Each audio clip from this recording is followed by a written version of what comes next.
Thank you, Kawhi. Make touch. Wolves, Raptors, Kyle Lowry taking a three from the corner. It bounces around the rim. Seen that before. Before dropping. Same rim as Kawhi's shot. Maybe the rims are magnetized. What do we think? The softest rims in the league, but they'll take it. Only in the Right? second. They'll take Only it. in the second half of Raptor games are they soft. Because we had a lot of bricks on that rim in the first half. I just love the players, like, it could go, I could will it to go in. It's like a shot in tennis. You're like, eh.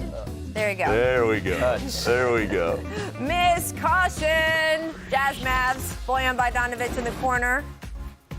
Puts it through KB's legs just for fun. Then finds Gobert for the slam.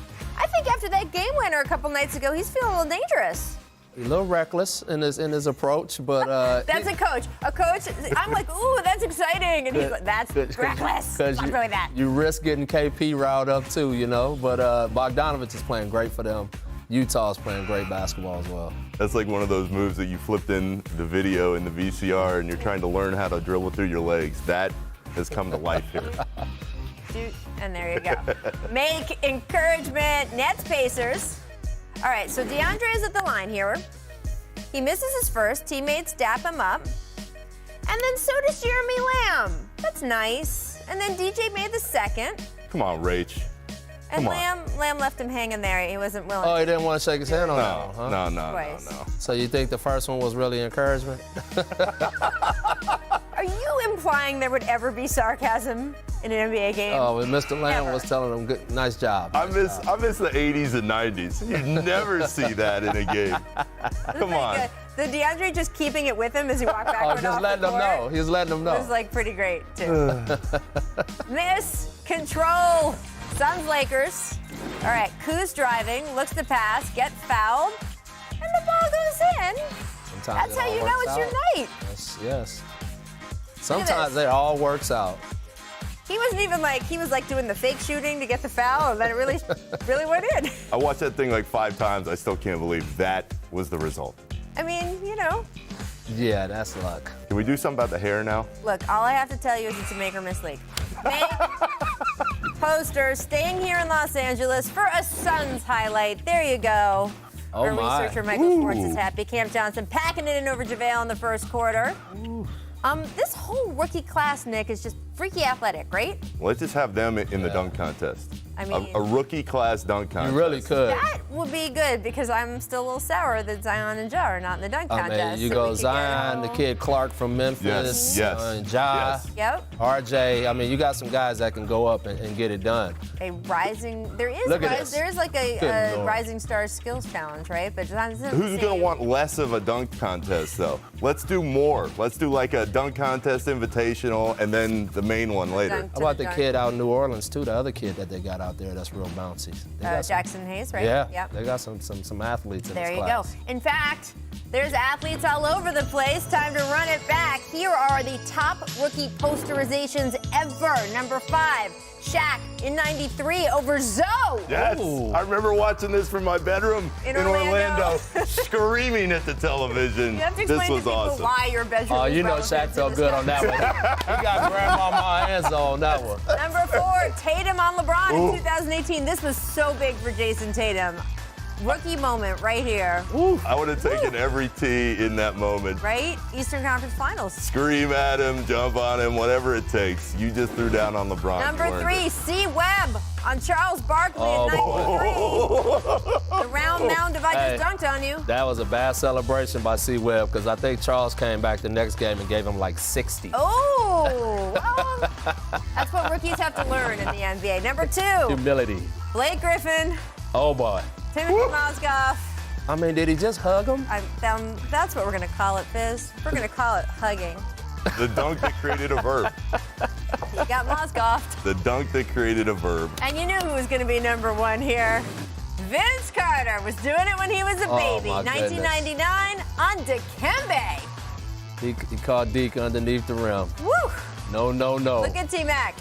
No, no, no. You got to remember, Vince jumped over a 7-footer in the Olympics. Yes? Cleared him, okay? Yes. So we're talking about the elite right There you go. Vince Carter, not in the dunk contest again this year. He should Gonna be. shed a tear. He should be. I want to talk about the Brooklyn Nets. They pulled off an impressive road win against the Pacers last night. Spencer Dinwiddie led the way, 21 points, including this game winner. 3.8 left on the clock. Dinwiddie has performed at an all-star caliber level this season without Kyrie and KD. So, Coach Fizz, should the East fear, now that we got Kyrie in the lineup more often than not? That's just how I'm going to say it. The one thing about the Nets? Eastern It's a Conference spoiler here. is maybe the East isn't as much of a talented conference as the West, but they're tough. So fear I would not use as an answer, according to those other teams. They'll respect them, but they're going to really test them and see how much they're going to trust each other. They're going to see how healthy are they. But on paper, the Nets should be right in the mix for being a contender. Dinwiddie is a hell of a player, and his story is unbelievable, given He's he was great. in the G League just a few years ago.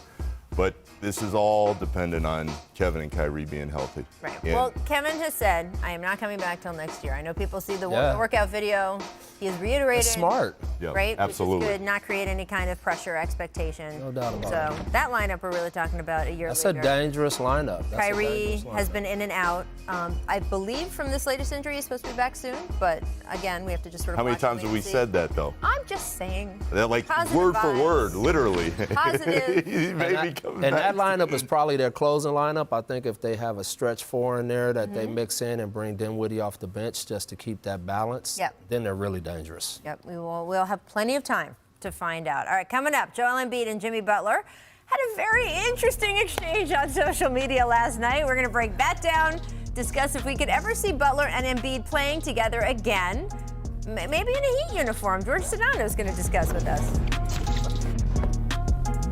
Our show, NBA reporter and host of the George Sedano Show. Hey, it's George Sedano. Hey, It's a very George. clever naming of the show. You know, I didn't come up with it. Someone else had to. Can't fool everyone. Creative. I think we have just the right topic for you to kick things off.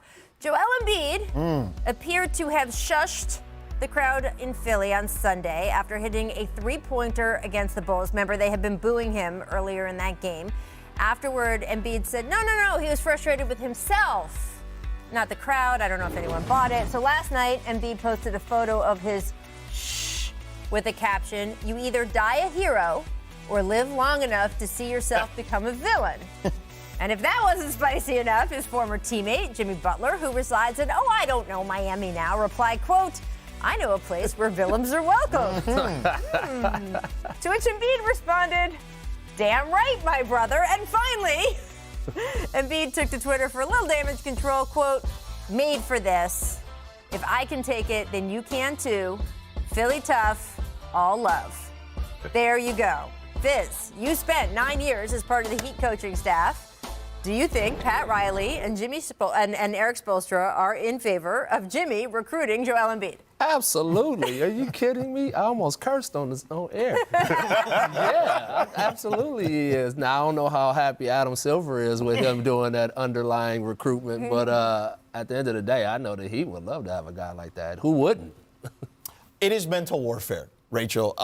That's basically what this is. And yeah, Pat and Spo are sitting back going, this is interesting, and this man knows. So I do think it's funny. I was listening to Keith Pompeo, the Philadelphia Inquirer. He's got a podcast for the Sixers, and he's covered the Sixers for a really, really long time.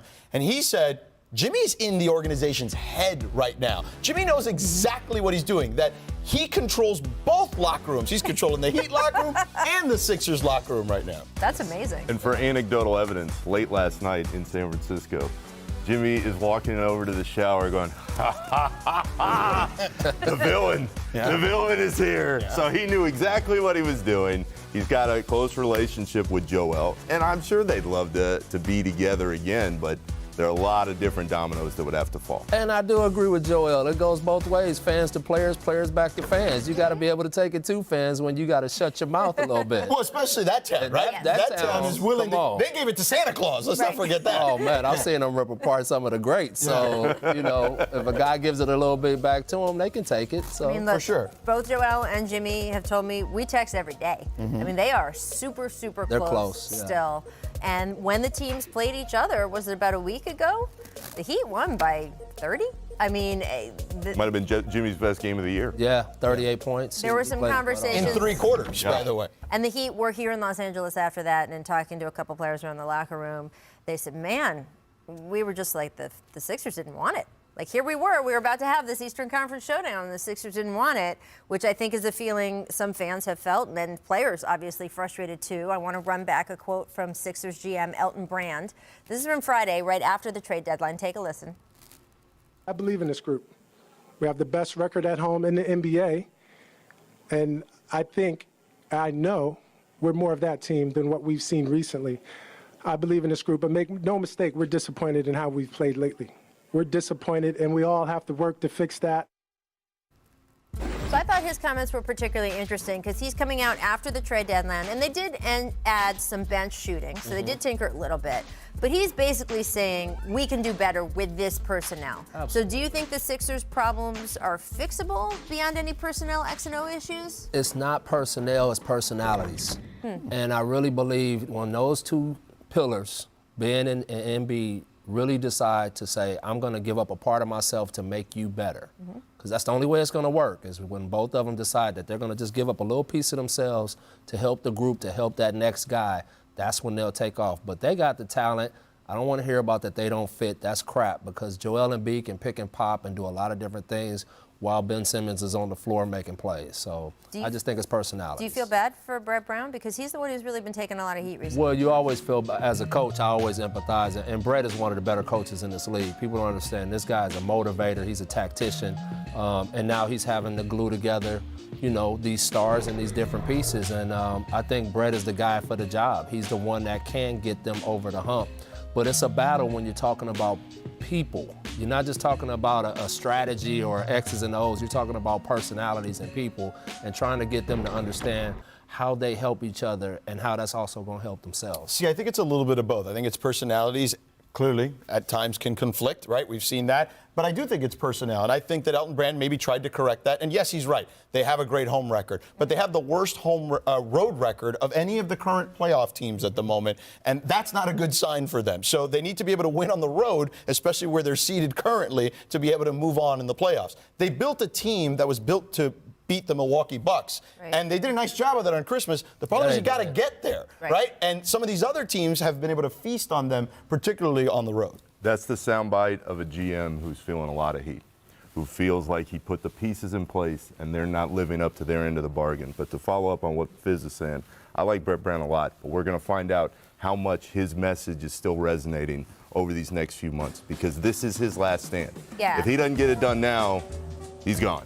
Somebody else is going to come in, and they're going to have to move a couple pieces on that roster, and somebody else will try to put their system in play. Well, I know how the coaching fraternity is, so I knew which way Fizz was leaning. But there's a lot of pressure out there on Brett. It's always going to be pressure on the job.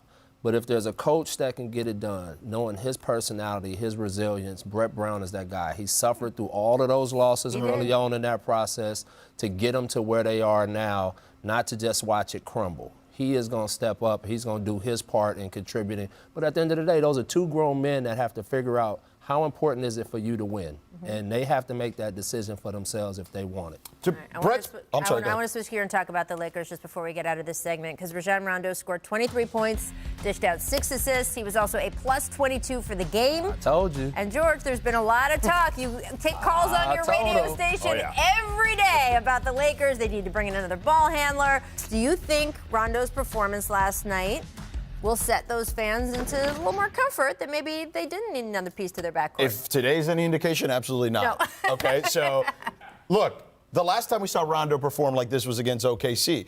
And this was kind of my big point. He and I discussed this a couple days ago. Right. And I said, look, the problem is how many games in between before you get a significant performance. And the fact that he's been a net negative player for almost 7 seasons now just shows us that these performances are aberrations at this stage of his career. It doesn't mean he doesn't have a place within the roster or that locker room. He is an important person within the construct of that locker room, both to the young guys and to the veterans. I think that he's a conduit in that sense.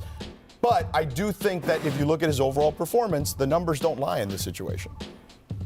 This team is only going as far as LeBron and Anthony Davis take them.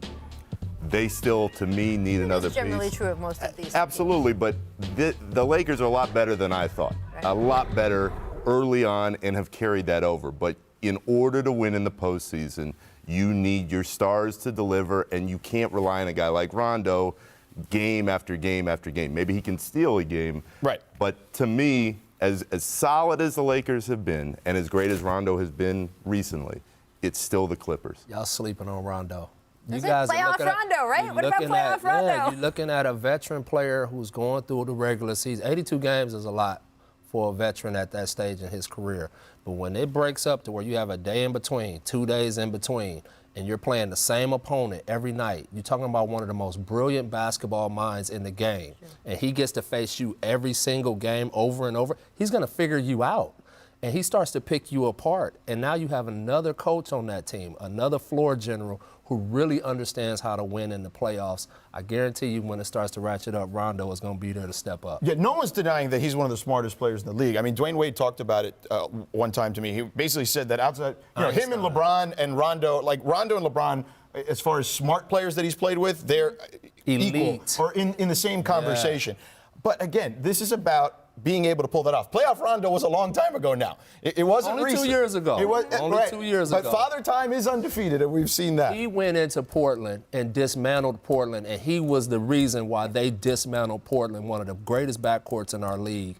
And here it is. Even then, they were saying, oh, Rondo can't play with these guys. He went in there and tore them apart. He had Boston on the ropes. If he didn't get hurt in that Boston series when he was in Chicago, Rondo was orchestrating that. When you put him against a team where he gets to see him multiple days in a row, he's a tactician. He's a chess player. He will pick your system apart. He'll figure out what you're trying to do, and he'll tear it down. I'm interested to see if that extends yet another year. I know the Lakers would have been more comfortable if they'd also been able to pick up Darren Collison. Oh, yeah. But he has decided to stay retired. All right, George, thanks for stopping by. Absolutely, thank you. Coming up, we are going to discuss the long-term expectations for the Warriors. Are they set up to restart their dynasty after just a one-year hiatus? We got our Warriors expert sitting at the table, so we'll ask him. First, though, here's what the Jump recommends today. Nick Friedel, you have a masterpiece on the ESPN app and on ESPN.com. Will you narrate for us? Rach, Jimmy Butler and the Miami Heat are basketball's version of the Spider-Man meme. Jimmy, for the first time in years, feels great about where he's at, and the Heat love him. I want that picture. Yeah, let's do that.